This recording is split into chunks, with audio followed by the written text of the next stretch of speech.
ક્રેડાઈ નેશનલના આપણા visionary national president Shri શેખરભાઈએ જે એમનું ચેન્જ ઓફ ગાર્ડ થયું એમાં મુખ્ય 5 મુદ્દાઓ ઉપર સમગ્ર ભારતમાં કામ કરવા ઉપર આહવાન કર્યું છે.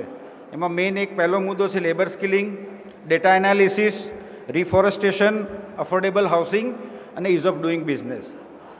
હું માનનીય મુખ્યમંત્રી શ્રી સમક્ષ શેખરભાઈને ખાતરી આપું છું કે આવનારા 2 વર્ષ દરમિયાન આ તમામ મુદ્દાઓ ઉપર ફોકસ કરીને ક્રેડાઈ ગુજરાત સમગ્ર ભારતમાં અગ્રેસર રહેશે.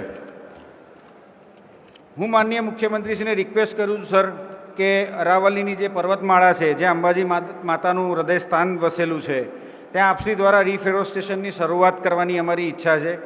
તો વન વિભાગ તથા સંલગ્ન વિભાગના અધિકારીઓને ક્રેડાઈ ગુજરાતની ટીમ સાથે મંત્રણા કરીને અંબાજીમાં રિફોરેસ્ટેશન માટે જગ્યાની ફાળવણી કરવામાં આવે, જેથી કરીને આપણા લોકલાડીલા માનનીય વડાપ્રધાન શ્રી નરેન્દ્ર મોદી તેમજ આપણા સૌના કેન્દ્રીય ગૃહમંત્રી માનનીય શ્રી અમિતભાઈ શાહ દ્વારા COP26 મિશન લાઈફ અભિયાન અંતર્ગત લોકોને પ્રો પ્લાનેટ પીપલ બનવાની અપીલ કરી છે, જેમાં આપણે સૌ સાથે મળીને મહત્ત્વનું યોગદાન આપી શકીએ.